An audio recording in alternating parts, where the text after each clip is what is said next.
Welcome to City Beat. It's always a pleasure to talk to City Manager of Port Huron, James Freed. And James, welcome. Can't believe last time we talked, it was just post-Christmas. Yep. But here we are headed into budget time because March, and April is your lead-in time for the July 1 kind of deadline. So talk to us a little bit about the process you and the city go through. Yeah, so we're, if you go back to where we were just in 2014, I still remember the first headline in the summer I was here, they had to cut $1 million in the first couple of months I was here. If you read the book, How to Win Friends and Influence People, cutting $1 million your first time, and you're on the job. But so we had budget deficits and we had the unfunded liability crisis, and we worked through a whole host to transform financially the city. So we really reined in the government spending, and we're down 100 employees, full-time positions. So the government itself is shrinking, which is very different than what other governments have happening, where they're hiring more people and bloating.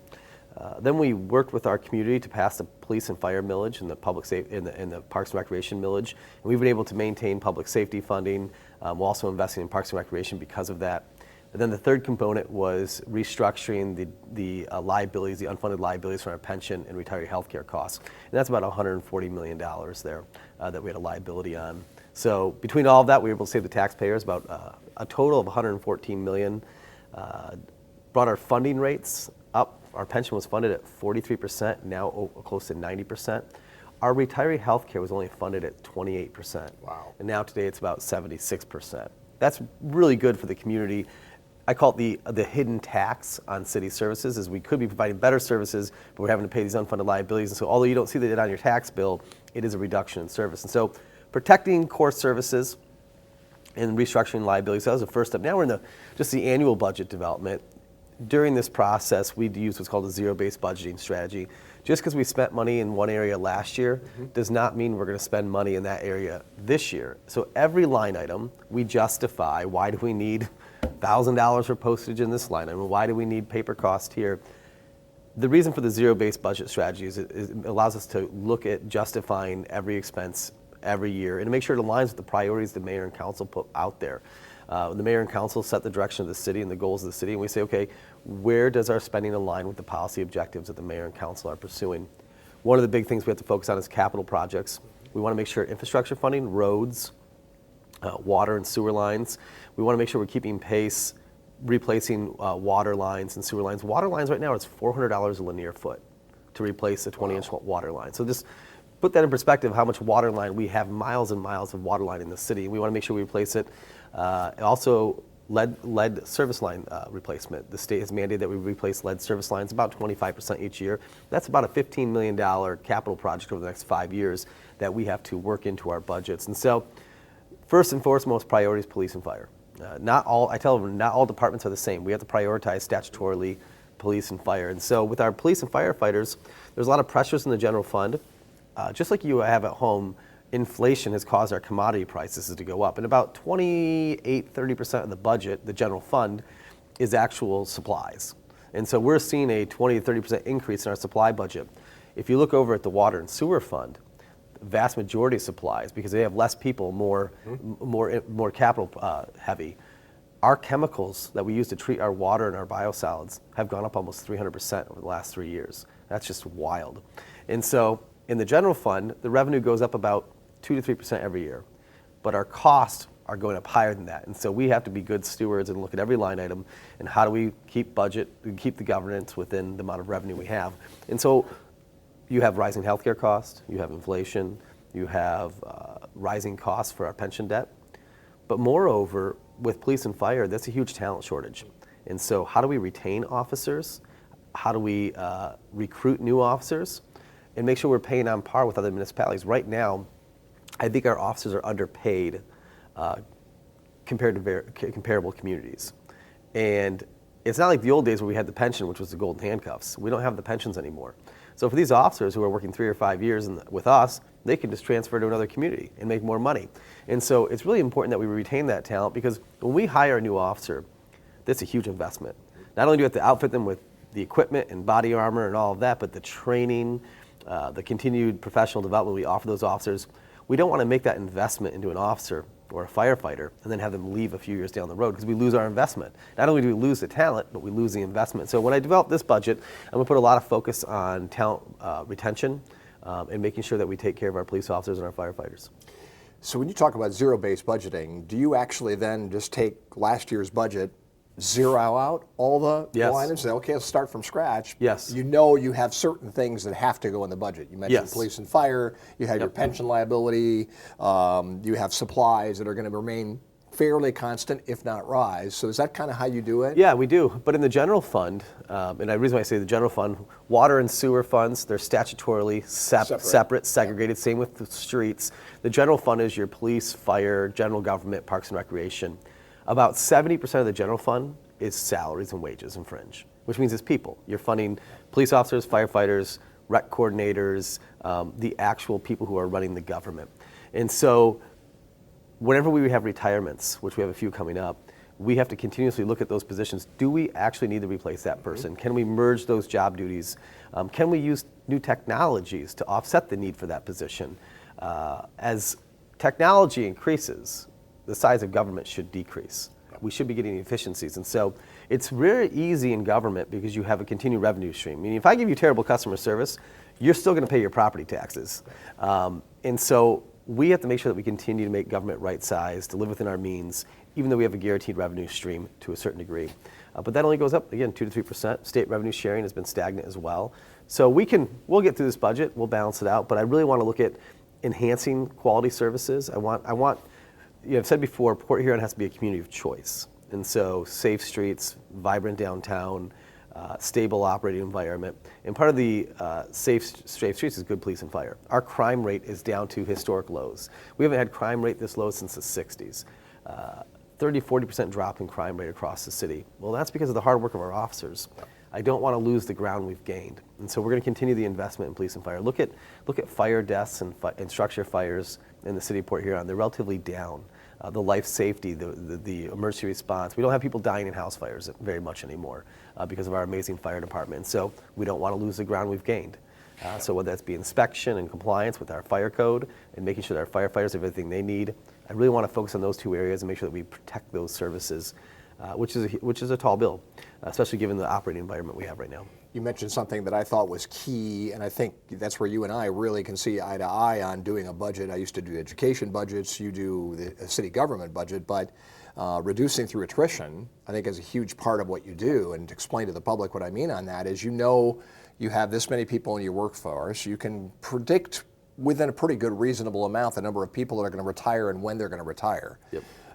And then you look at those positions and you say, all right, do we need that position going further, or can we change it?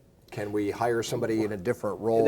It's also that, are there things that the private enterprise can do better than city government can? True. If you look at our trash hauling contract, we used to have this as a city operation. We saved millions of dollars by privatizing that. A lot of the lawn care maintenance we do, we now privatize that. And so can we continue the work of privatization? Surprisingly, I'm a creature of the private enterprise. I was an executive in publishing before I went into government. I always believe that the private enterprise can do it better. And that's kind of my rule of thumb is private enterprise can oftentimes, I think for the vast majority rule, can do it faster, better, and cheaper than government can. Well, you know what I always say? Is there anything that we've handed over to the government that they've done better than we could do without the government? And it's a fair point. Yeah. There is a small few operations that we can do better than anyone else. Yeah. No one's going to build roads like we do. Well, nobody's going to do water. There's no money to be made in water. If we privatize water and sewer, they try to make a profit on it. Yeah. And so we sell it at cost. No one's going to run a police and fire department because of liability and cost reasons. No one builds roads because of the cost of doing so. And so those are the rules of government. So those are our core competencies, things that are kind of niche that we have to do that private enterprise won't do. So if those are our core competencies, we want to focus on being excellent in the core competencies. Yeah. And so I want to shrink the size of government to what it has to be, and then for what it has to be, we want to be the best in the community of choice. What part of the budget is infrastructure? Like right out of the gate, you say, I want this percentage of the budget to go to things like you've talked about, certain roads that we've got to get done. Well, it's dictated by the amount of money we have. And so we have a local road millage that generates just over $2 million a year. But we also get the gas. So when you pump, the gas tax, when you pay at the pump, through Act 51, which is a law from 1951, it sets the formula for how the gas tax will be dispersed through all the municipalities in the state of Michigan. And they actually do it on a linear mile. So you have major streets, which are, you can figure out what the major thoroughfares are, and then there's local streets. And the dollar amount for each of those change on an annual basis. What's interesting though, and this is what they're finding in a lot of communities, is it's a linear mile of roadway. So if you have a 2-lane road, it gets funded the same as a 4-lane road. And so it's not the amount of lanes you have, it's the amount of distance you have, linear miles. And so I have a street in, I could say Griswold in Port Huron receives the same amount of money as Hall Road does. And so there's funding inequities across the state that are creating some of the infrastructure problems we have. In Lansing, everyone talks about fixing the roads and long-term funding strategies. One of the things that concerns me is that in every proposal, both the Republicans and Democrats, all their proposals talk about MDOT roads. Well, those aren't local roads. Those aren't the road in front of your house. And so there's not been a comprehensive plan put forward by anybody to address infrastructure across the state as a whole.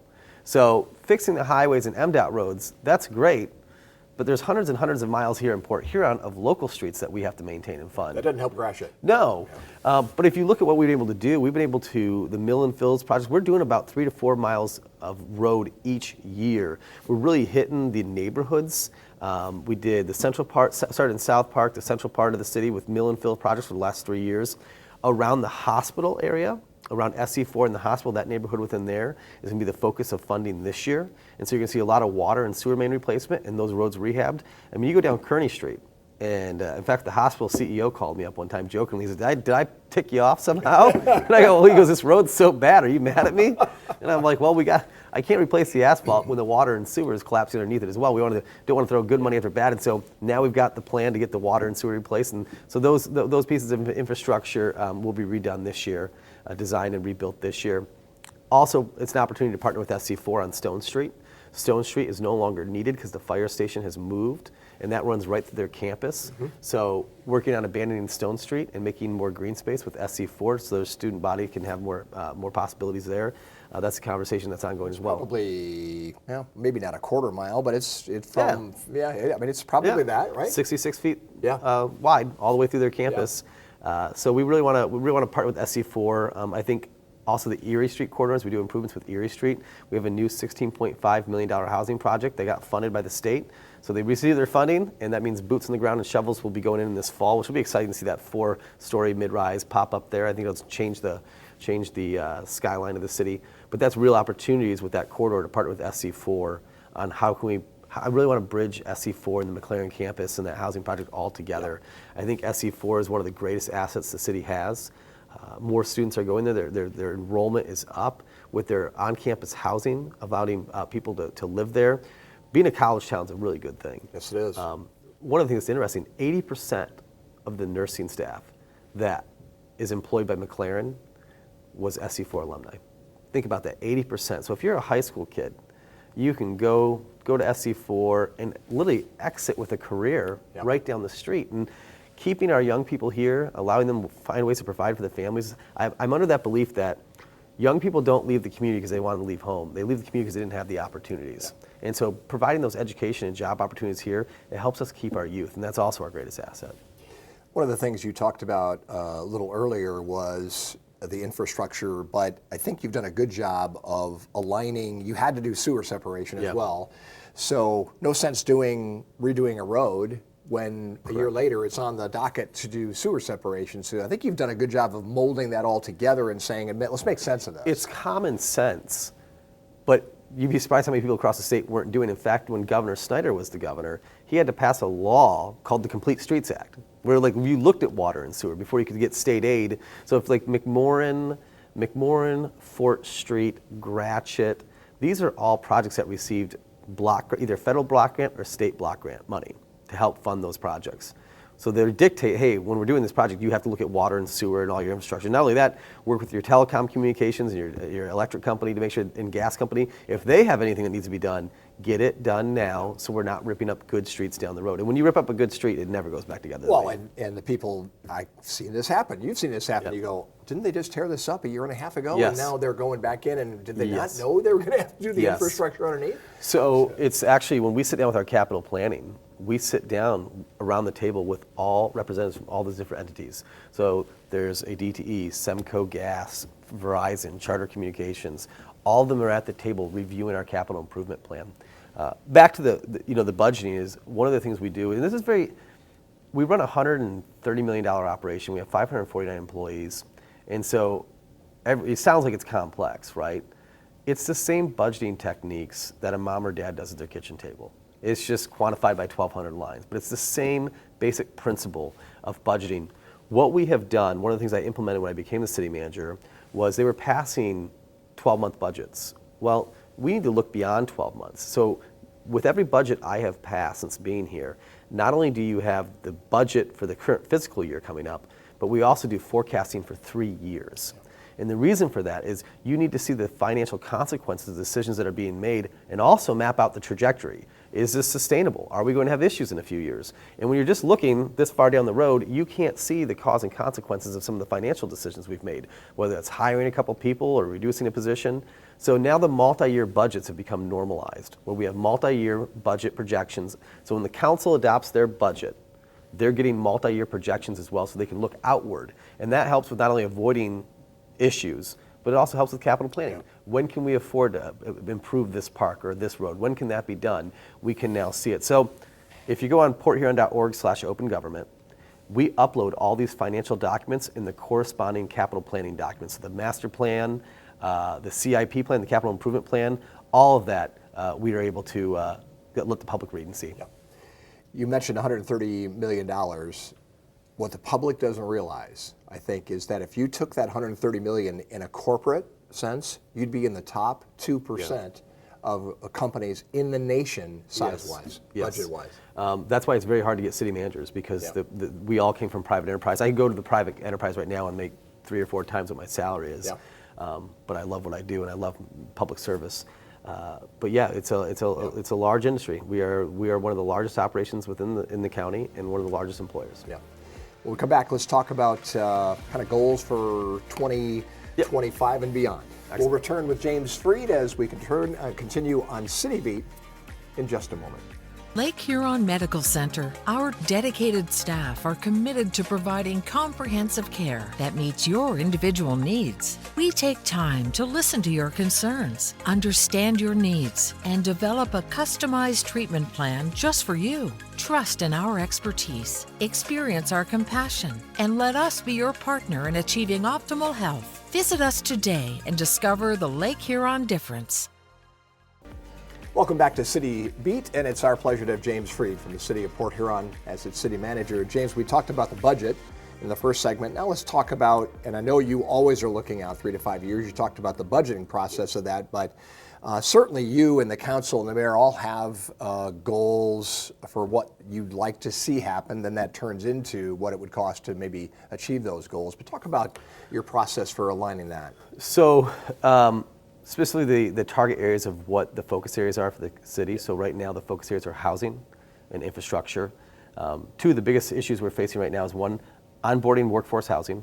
And it's a multi-year strategy. So by the time you find a site, find a developer, and go through the MISTA application, it's 2 to 3 years. We are very excited that we have a new 40-unit, 4-story mid-rise going up on the corner of Lincoln and Erie, right by the McLaren property there. But that took 2.5, 3 years to get the funding for the $16 million. We actually purchased a lot of the properties around there and assembled them, partnering with McLaren on the properties they own to create the site for it. So we've got that project coming, but we still need about 3 or 4 more of those in the near term. And so I have a proposal for another 50-unit, 4-story development, which would go near the county complex in downtown. That'll be actually March 6th. Taking that to the County Board of Commissioners to look at possibly entertaining a purchase agreement. It's a parking lot they've never used and don't use. Yeah. They didn't even bother plowing it for the last couple of years in the wintertime. Also working with our state and federal partners for funding for the Tanner Gate Canal project. We're about $5 million short there. So we have direct legislative requests going in for the state of Michigan and to our federal partners on trying to get funding for that canal. I'm confident that we can get the funding. It's just going to take a few months to get it. And so those housing, getting funding for the canal, also working on ensuring that our capital projects we have already outlaid. We have millions of dollars in water and wastewater plant work, miles and miles of asphalt going down, making sure those projects are executed flawlessly. So there's one thing between planning a project and budgeting for it, and then the execution implementation. You can be good at one, but you need to be good at both. Yeah. And so working with our team to make sure that we execute these projects, get them done on time and on budget, is very important to us, and make sure that we have a good bidding process. We want to get more bidders. The more bidders we get, the better pricing we get. If you just look at some of the bids we got in the last month, there was one project we did, the low bid was $285,000. They won the bid and did an excellent job. The high bid was $1.2 million. Wow. It's $1 million spread. And so there's a reason why we're very intentional about our procurement process, which is outlined in ordinance on how we do things to make sure that we get the residents the best pricing. Whether you're building a road or buying a fridge for your home, nobody just goes out and buys the first thing they see. They go out and look at a couple options and what the pricings are. We do the same thing. And so that's really what we're focused on this year, is making sure we can execute and get these housing projects going. You talked briefly about the money shortfall for the canal. Is that project at a stall Well, we've had portion? to pause it. Yeah. So what we thought was going to be $1 million, $1.5 million project is now $5 million. We simply don't have the money for that. Yeah. My number one focus is in police and fire. And I can't pay $5 million to fix the canal and fund police and fire at the same time. And so we have to look at the good of the community. Although the canal is very important, it's not the number one priority. Yeah. And so we are working with, and I believe there's funding sources out there that we don't have to sacrifice core city services to fund something when I think I get state and federal funding. Some of that got done though, right? Little pieces are The cofferdam got put up. Yes. The cofferdam was put up, the canal was cleaned out, and the gate was removed. That was totally destroyed and torqued. And so not only are we replacing the gate, but the lifting mechanism. So it'll be in armoring the banks and seawalling the banks. So it's a pretty comprehensive project. When it is completed, it will look and feel very different when you pass through. Yeah. Is it going to be functional at all where it is right now though? Okay. No, right now it's dammed up. Yes, it's closed. It's closed, Okay. and so you can't put a boat through there. It's essentially shut off for the season. Okay. So this will be the second season that the canal has been closed, which I'm hopeful there won't be a third season. Exactly. Because we need to get it back open. We need that. It's critical to tourism and our economy. The boating community is huge in the area. The blue water boating community is very large, but that translates into dollars. So there's a lot of restaurants and businesses that depend on that canal being open. And so there's an economic impact, not only a recreational impact. They are interdependent. Yeah. And so that's the message I carry with me to Lansing and to Washington to stress the importance of why this funding has to happen. Let's touch base on something we talked about last time too, the progress on the development on the south end of Port Huron. Two of them actually, the housing project that you had been working on, and then also a restaurant that is going to be right there at the foot of, I'm not trying to think of what road it is now, but right Cotter there. Street. Yes. Yeah, yes, so the Cotter that's Street corridor. Mark and Hale Walker. Yeah. They are local businessmen who own a mortgage company, but also very, very huge in the philanthropy community. They are just sound leaders. They care about their community. They do a lot of things behind the scenes that people have no idea about. This project that they are doing makes no financial sense. To rebuild this project, to build a harbor and a mixed-use commercial facility with a restaurant. I asked them, I said, I'm an MBA, I can run numbers. I go, why are you guys doing this? And they said, because this is economic development philanthropy. We want to help, we want to give the neighborhood, the community something that will lead to other investments and really change that area of the city. And so It'll be a jolt. it's pretty remarkable. And if you look at our community, whether it's Jim Atchison, Jerry Kramer, Gary Fletcher, the Walker brothers, the philanthropy that has led this community. We are a very generous community. We have been blessed with people who could take their money and just go elsewhere, and who have chosen to reinvest it in their community that they love, and change their community. Look at what Jim Atchison did for our community. And then there's so many other investors that are just quietly doing things. One of the things that makes me very proud is if you look at the Community Foundation launched that disaster relief fund, and you look at the generous donation that Jeff Cush's family made to that fund to help people in need in our community. It's over $100,000 already. It just demonstrates just how much our community supports itself and how resilient we are. Let's update the people, because I know we've talked about this in the past, the city building that Yes. sits on the water there. I know you've been a big proponent of getting the city off the water there. Any update on that? I tell people it's my Afghanistan. I don't have an exit strategy, and that's really the issue: is selling City Hall to a developer. That's going to be the easy part. I have several folks who would buy that building and put apartments in there. It's where do you take the city operations to? We need about 60 to 65,000 square feet of office space. That doesn't exist in the city. Yeah. And so and you don't want to really build it if you don't have to. No, I mean, if we built it, it would be $30 million. Yeah. So City Hall that we're in right now costs about $13.5 million in 1968, 1970. So just put that into a CPI calculator. That's $32 million in today's dollars. Yeah. So we can't afford, and I don't think the taxpayers want to go out and building a $30 million building. So we need to find an older building in a more appropriate location that we can rehab. And there's only like 2 or 3 buildings in town that fit the bill. Yeah. And I am running into people either one, wanting ridiculous amounts of money for their building, or two, they just refuse to sell. Or the rehab of the building would be so amazing. I mean, it's interesting to me, people have buildings that are sitting empty and they just refuse to sell them. Like the old DTE building. Yep. I mean, I know you've gone through it. Yep, the AT&T building, Yeah. the old Ashton Collides world headquarters over off 12th Avenue would make a beautiful city hall, but they're unwilling to sell for right now. And so I'm kind of limited. It's like, where can we go? Right. So I want to be responsible. I'm not, the taxpayers approved us to make a good deal. They didn't approve us to take a bath and give away City Hall and then be in debt for a new City Hall or to remodel City Hall. You want it to make sense. We wanted to make a good business plan, a good business decision for the citizens of Port Huron. The structure that I know you had talked about, again, going back to the Connor Street area, the high-rise that's going to be mid-rise there. Or mid-rise there, yeah. What's the difference what's the number of floors between mid and high? Is it like 4 or 5 floors? I think it's actually over 6 you need concrete. Okay. So you can build wood structure, I think up to 6 floors or 5 floors, and then if they have to ship concrete and steel. Okay. So what's happening with that housing? We're continuing to work with MISTA on, so the issue with any type of housing right now that's going to be affordable workforce housing needs to have some type of MISTA funding with it. And so we continue to apply and then get struck down or come up short. And so we continue to change the algorithm of what we're going to build there to get more MISTA points so we can get some housing up there. So that's continue the goal. We're still on it every day. Jeff Boehm did not return as county commissioner. I know you had a great relationship with Jeff between the city and the county. Yeah. Does that still exist today? Oh, between yeah. you? Okay. Yeah, oh, yeah. We have the county commissioners. I think Jeff Boehm was replaced by Commissioner Bob Felix from Kimball. Very nice man, very smart guy. I've talked to him a couple times.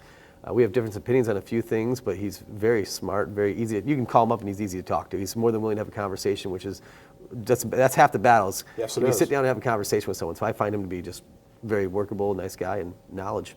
And it happens to be from Kimball, where I grew up. Yeah. No. So anything that the county could help with? Because I know that there was talk at one point about potentially, sliding into the county building. There's not room for that for the city? We got the health department moving there now, so I think that option's pretty much down. But I think with the county, we're looking at partnering with them in housing and also some parking agreements downtown in the next 12 months. Very good. Anything else? I always give you a chance to touch on. Things are good. It's this time of year where you really, there's so much going on behind the scenes. But I would encourage folks, I want people are more comfortable with their government if they know where their money's going. Yeah. Give that website again. Yeah, it's porthuron.org/open government. And the audits are there, the budgets are there, the planning documents are there. You can pretty much make an evening, if you're really that bored, of reading where your money goes. And there's a host of other just important things I think the public should know about. Yeah. Agreements and public notices that people should know about, because I want the public to know. There's often this fear with government that government's hiding something. There's always something nefarious going on. And maybe in Lansing and in DC, I don't doubt that's the case. But local government, we're your friends and neighbors. We just want people to know what's going on. And oftentimes when people have more information and they understand the why we are doing something and how much it's costing, there's a lot of support there. So I think transparency in how local government operates and how local government spends their money breeds support and the political will to get something done. James, always good to visit with you. Appreciate you for having me. Success. Thank you. And that'll wrap up this edition of City Beat. Thank you for joining us.